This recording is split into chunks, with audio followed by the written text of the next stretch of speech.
What is it called in Vietnamese? Gỏi cuốn, nem cuốn, or bánh tráng tôm thịt?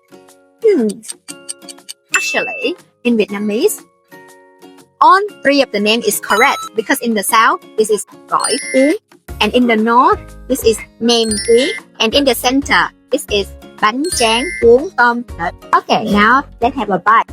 Right. Really fresh.